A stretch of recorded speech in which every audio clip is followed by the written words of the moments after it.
You're listening to OPIS Talks, where you'll be in on conversations with insiders in the energy, chemicals, and environmental commodities markets. Guests share insights into the latest trends and innovations, industry challenges, and much more. Let's dive into the conversations that explore where the energy economy is headed, right here on OPIS Talks.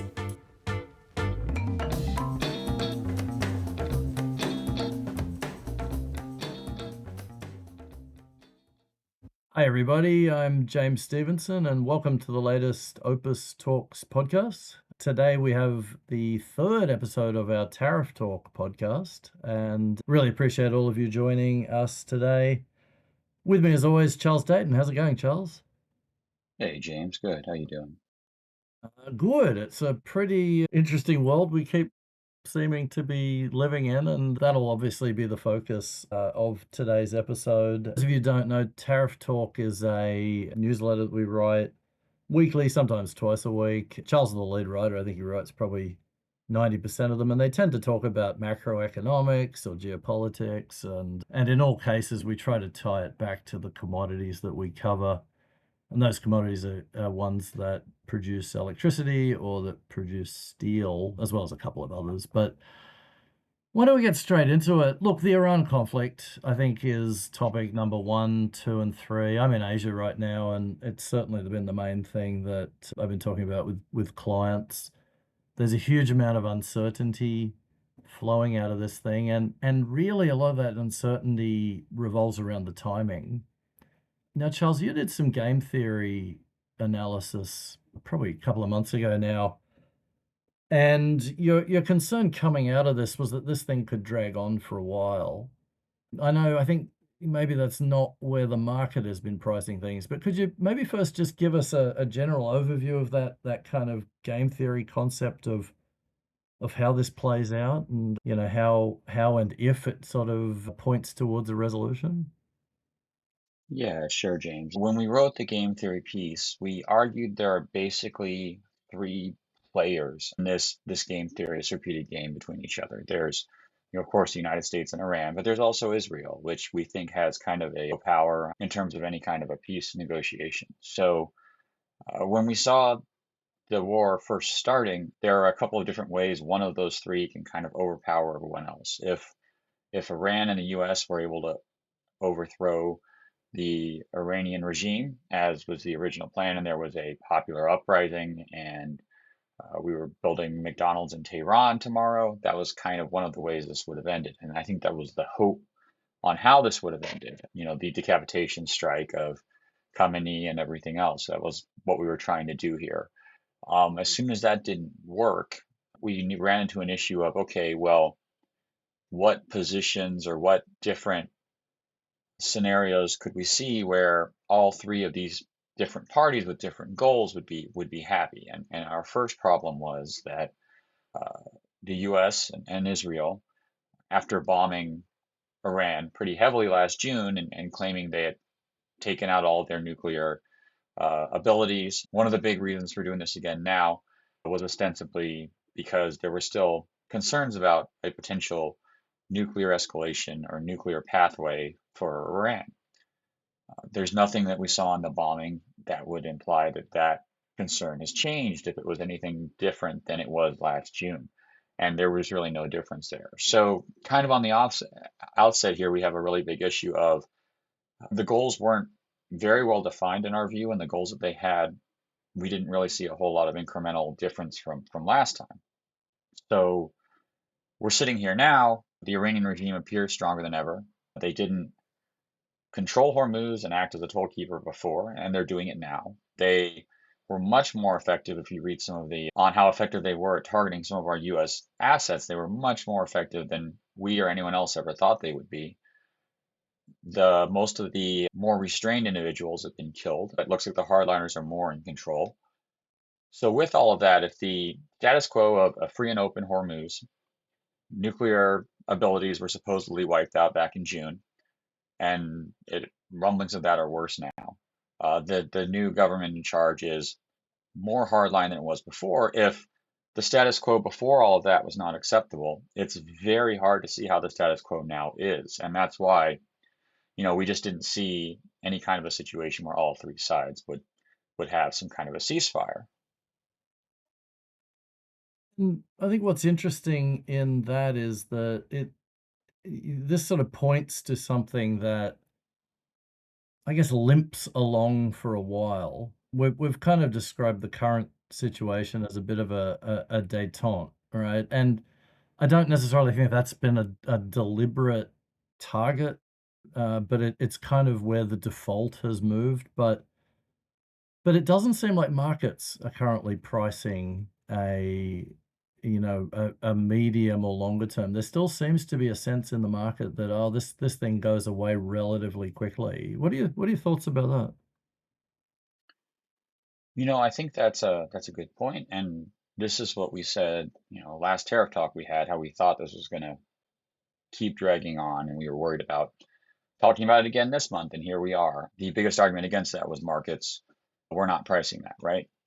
And there are a couple of different ways of looking at that. One, I think markets genuinely believe that there were not three different disparate players in this, that this could be another Venezuela where Trump could just declare victory and walk away, and that would end things. Now, to be very clear, I think Trump still can declare victory and walk away.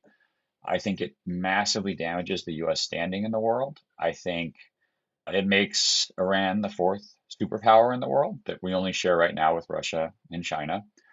And I don't think Israel would stand for it. So I don't know if it's going, what would happen if that happened, but that was a possibility. And I think the markets were kind of on tetherhooks that whenever things got bad enough that Trump could just kind of pack up and go home and say, you know, Hormuz is not as important to us as it is to several of our allies. Let them handle it and just kind of leave it at that. And that hasn't happened. And the fact that hasn't happened, in my view, is more concerning than if it had. Longer term, of course, if it had, I think this causes all kinds of problems because again, you've got a potential nuclear Iran that's sharing, the playground with a probably nuclear Israel, and that doesn't end very well. But the fact it hasn't, the market is not asking, and I don't think many people are asking, is why hasn't that happened yet? There's some reason that it hasn't happened. I don't know what that is, but in the absence of a resolution, we should assume that resolution will not happen. And that's kind of where we are right now. So part of that is, I think, markets were always kind of expecting this to end, fairly quickly.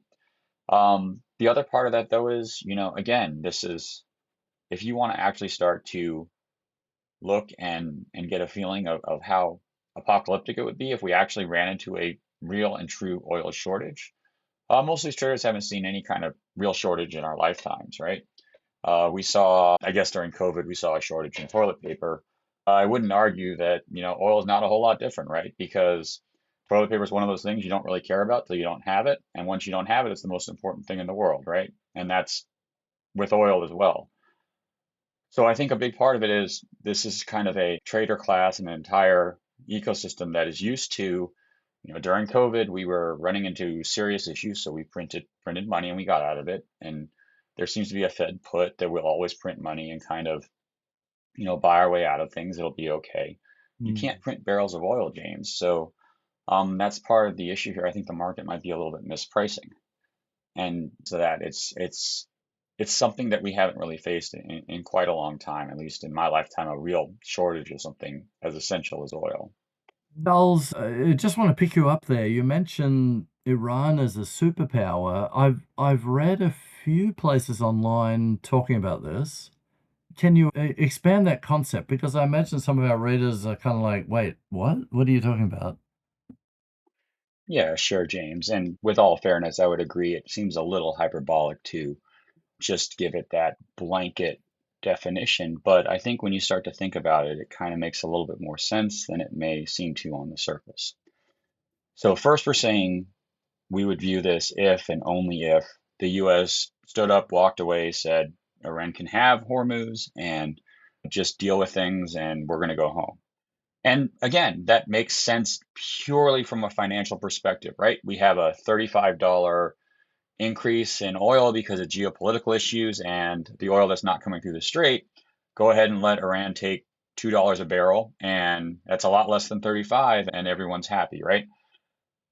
But it's not just that, right? Iran's managed to go from the perennial state sponsor of terrorism in the shadows to being surprise attacked twice to somehow managing to fight back, if you believe some of the Washington Post and New York Times articles, to cause severe damage to U.S. bases all over the Middle East, use the first airplane attack on a U.S. outpost or post or anything since Korea. And it's managed to do all of this with a shoestring military and not a whole lot while it was being destroyed. So that's where we're looking at this in terms of a superpower. Is if Iran comes out of this, they've survived the attack from the global hegemon, and they've come out stronger, which they appear to have. They get better concessions than they had before. They're now in control of Hormuz, which is the critical artery for oil that transits throughout the world. As we all believe here in our group, and is probably correct, oil is the lifeblood of the economy. The economy is simply turning oil hydrocarbons into energy, and that's it at a base level. Iran controls that. You start to see, okay, I can kind of see that there might be some superpower elements here. Now, Iran cannot project its power throughout the entire world, despite what some of the fear mongering says. They're not going to be launching drones on California anytime soon, for example. But at the same time, they've managed to show that they can project power throughout basically every country in the Middle East that they want to. They've even pulled an American analogy. They pulled a Babe Ruth, right? They've called their shot. They've pointed to a target and they've hit it. And we haven't been able to stop them. And we haven't seen that since I can remember. And again, you and I, James, are both big military history buffs, and we would know if we'd seen that. So this is a different normal, a new normal than we've seen before, and it's a different war than we've seen before. And if the US just packs up and leaves and says, okay, Hormuz is yours, figure it out with those Gulf Coast allies of ours, that feels like a turning point, a tipping point to me. And that feels like a situation where Iran at least rises to be one of the next global powers, and I don't know what comes next. Again, it may not be a global one, it may just be more of a regional power center, but it's really hard to deny that would be a huge upending of the apple cart and a change in the status quo that we've had as an entire world for the last several years, with the US being the sole power able to move and act as it wants to. I think what's interesting here is that Iran has clearly learned that it has a lot of leverage, and people are wondering, okay, why doesn't the US do a deal and maybe charge $2 a ton for every vessel that goes to the Strait of Hormuz? But at the end of the day, they are faced with a country that will then wield a level of control over 20% of the world's oil flows and 20% of the world's LNG flows. And, that is a substantial position of strength. So I think that is one of the reasons that the US has been reluctant to kind of do a deal here and walk away. Yeah, I would say not only that, but those different definitions I gave, the ability to project power regionally and attack other countries at will. There's another country in the Middle East that's already doing that, and it's one of our staunchest allies in Israel, right? I don't think early on when we did our first tariff talk, we said it takes three to tackle on this one, right? That Israel, the US, and Iran all have to agree to let this thing end. That's the other part we haven't even talked about. Is Israel willing to step down as the sole regional power or regional superpower? I'm not so sure either. But I think regardless, it's pretty clear that Iran has come out much stronger than anyone expected.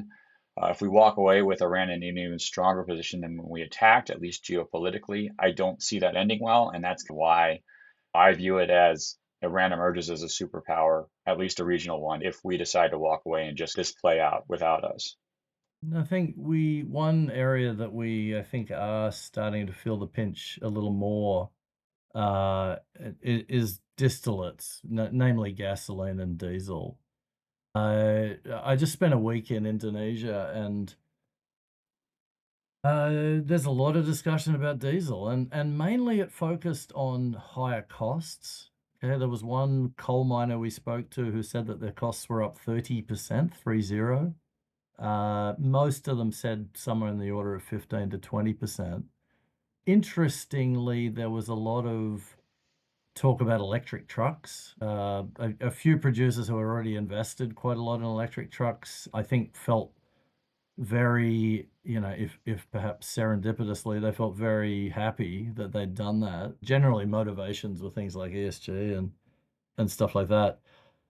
Electric trucks are a nice hedge against diesel availability, and that's something that we think will, that's a trend that will continue. The one challenge with electric trucks is we're kind of moving into a world with tighter and tighter electricity availability too, which will feed higher power prices, and so you may end up paying a lot more to charge that electric truck than you do today. But clearly a lot of companies looking around for ways to manage diesel risk. You did a piece on diesel. You want to walk us through what your thinking was there?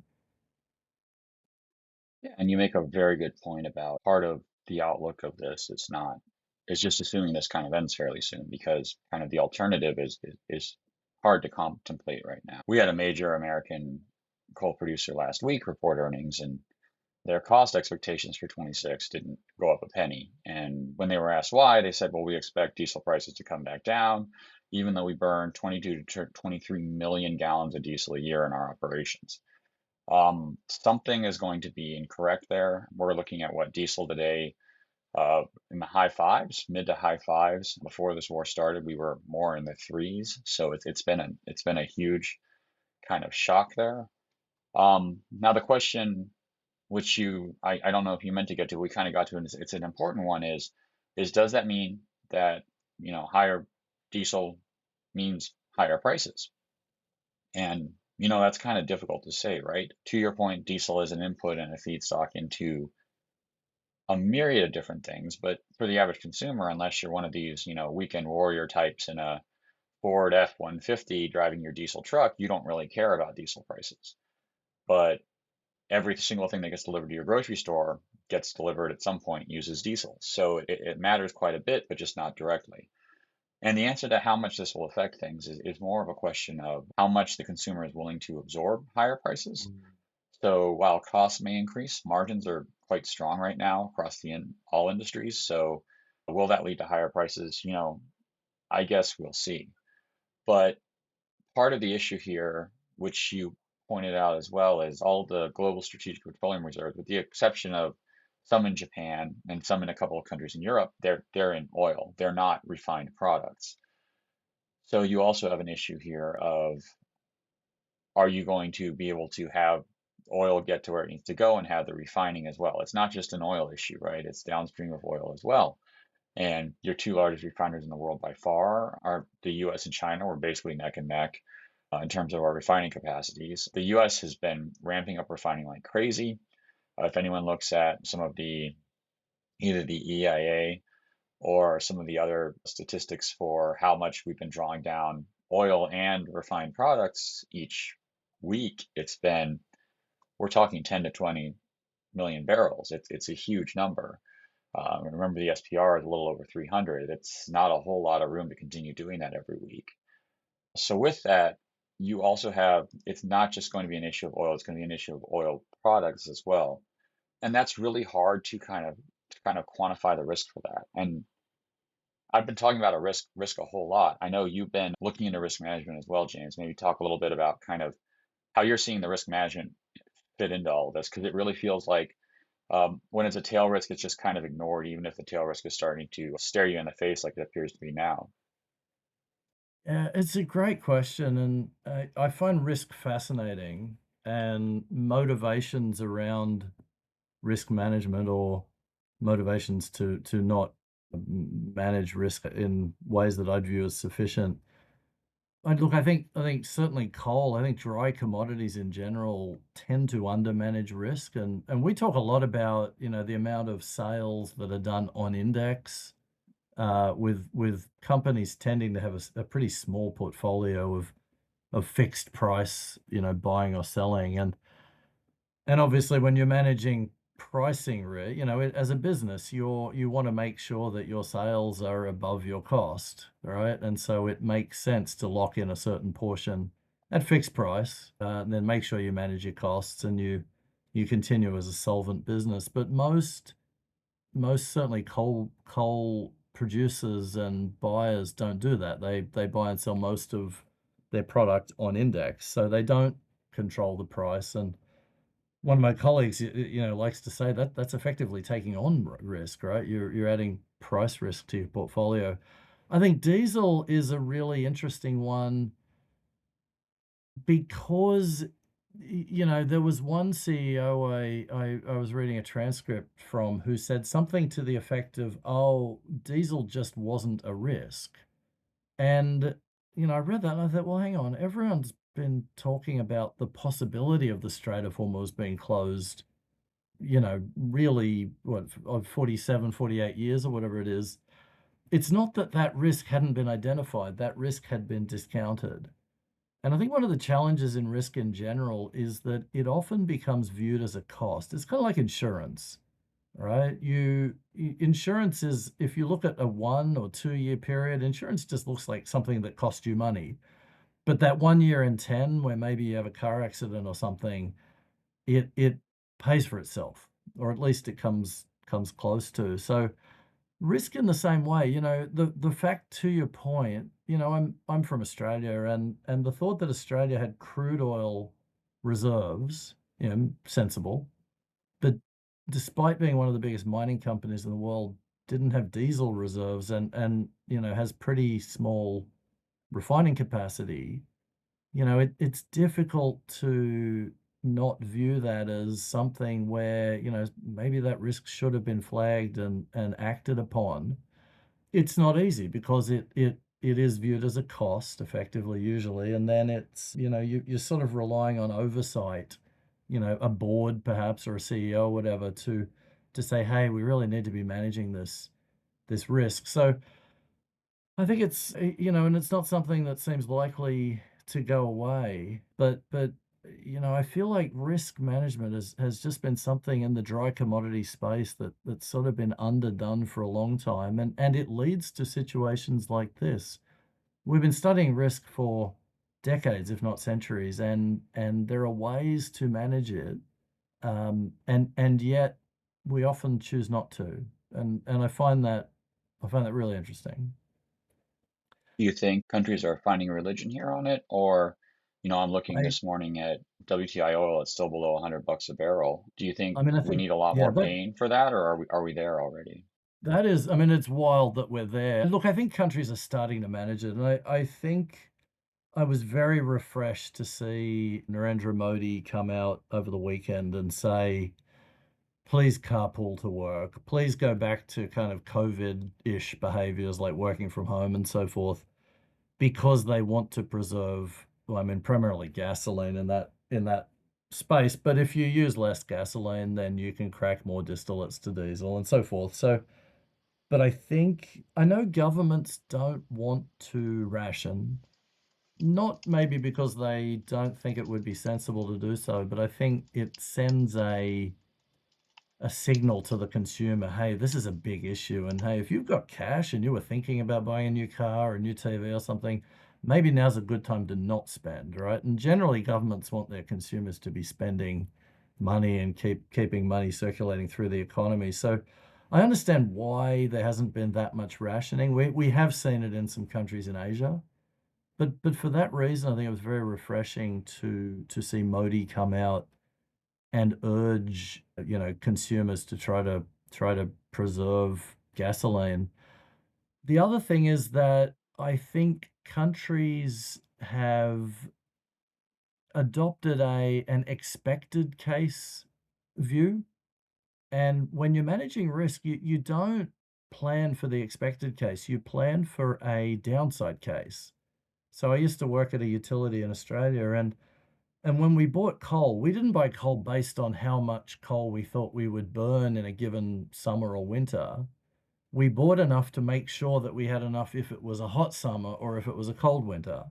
Right, and that's how you plan. So one of the things I struggle with a bit in this whole thing is that it feels like countries are not saying to their citizens, you know what, we need to start rationing. We need you to use less because this thing could go on for a while. And the worst thing you want to do is, 2 months' time, be thinking, gee, I wish we'd started rationing 2 months ago. So, Yeah, and I mean, market prices aren't necessarily pricing the need to manage risk either. And yet we had those same market prices, pointing to a conflict that would be over in a week or two after it was originally happening. So it's a really interesting one. Look, I think we've covered risk plenty. I think probably, why don't we wrap shortly? But Charles, I'm just curious what you're working on currently and also what you're thinking about doing for upcoming tariff talks. Yeah, sure. So one of the questions we get a lot is, okay, so now are we close to an end in Iran? I know we've talked a lot about Iran too, but just quickly, I think as things continue, I would ask what would be the trigger now for hostilities to end or for whatever, this detente or whatever we want to call it is to end. And I'm having more and more trouble seeing those. We'll see if Trump going to China here this week changes things. One of my arguments is without all of the different world institutions that can be relied on to provide guarantees and things, as those get torn down by the trashing of the UN or again the US attacking during negotiations and things like that, as that gets torn down, you need something else to provide that guarantee. And I don't think it's the UN. We said months ago that it could be another country. I don't think China wants to insert itself here as kingmaker, but that could be an interesting kind of wrinkle on this, and it would be a potential way to get out of this game theory kind of trap we've set ourselves. Otherwise, if that doesn't work, James, I'm much more concerned than everyone else that we have some kind of an escalation here again. I don't know what that will be, but if I had to guess, that's where just me personally, that's where I would be seeing things. And history will show us very soon. Maybe we're all played fools, and this is all solved next week. I don't know. Beyond Iran, though, kind of, you were asking what else were we looking at? The U.S. economy, we've seen it with the stock market just absolutely roaring right now. It is actually looking a little bit better. The GDP numbers don't reflect that yet, but some of the early indicators, especially on the freight and manufacturing sides, are pointing to something that could be, potentially encouraging, and we'll write about that. Honestly, it's not terribly surprised with, the One Big Beautiful Bill Act and all the provisions for tax incentives to start production now and things like that. That's a big part of that. But also, I don't think anyone understands. I don't understand myself big numbers well enough. We're talking about increasing our defense spending here in the US from a trillion to 1.5 next year. Just to put that in perspective, that's the combined defense spending of our next two biggest countries combined in the world, of Russia and China combined. It's about the same. So if you're looking at not only that, but kind of a more wartime economy, you're looking at Trump asking automakers and others like that to support some kind of a effort. That's massive for the industry and for manufacturing. And so we'll ride on that. The downside of that is that's going to come with higher prices as well. And, Institute of Supply Management and a couple others like that are pointing to, you know, very concerningly high prices on the horizon. With all of that, steel isn't just used for tanks, right? We use steel for our washing machines. If anyone saw Whirlpool's earnings, how they said that this is as bad as it was during the peak of the GFC. Whirlpool's stock is now back to, I believe, about 1993 levels. The consumer is really hurting too. So with all of that, can the consumer weather this? Can the consumer weather another period of inflation, temporary or not? And finally, layer in all of that, we've got elections coming up here in the US in what, about 5 months, almost exactly 5 months from today. How is that going to look for things too? If right now the betting odds have Democrats take control of the House and the Senate, if that happens and Trump is a lame duck, what do we see? So, there is plenty for us to talk about. We'll still talk about Iran. We need to keep talking about it. I don't think there will be any kind of a comprehensive, we're going back to normal as we would like to see. But can it be dealt with? Maybe it'll be interesting. Planting season's coming up. Half of urea comes through the strait. How is that affecting things? Look at Thailand and a couple others who are some of the early ones in the planting season as kind of the canaries in the coal mine. No pun intended for where this is all going. From a macro and from a geopolitical perspective, this is probably going to be the most interesting 6 months I can remember seeing. So there's plenty for us to talk about, and stay tuned. Yeah, I think one of the takeaways here is, when this first happened, everyone was talking about crude and refined products and LNG. and you quickly realize just how many dozens and dozens of commodities and sectors this ends up touching, and with quite substantial impacts. Listen, lots and lots to explore. We're just about at the half-hour mark, so I think let's wrap it here. Thank you, everybody, for listening. We'll be back again in, I think, a little bit under a month for the 4th episode. Really appreciate you joining me today, Charles. Yeah, thanks, James. And again, hopefully I'm wrong next month. We'll see. Yeah, I think you said that last time too, right? All right, thanks, everybody. Appreciate you attending.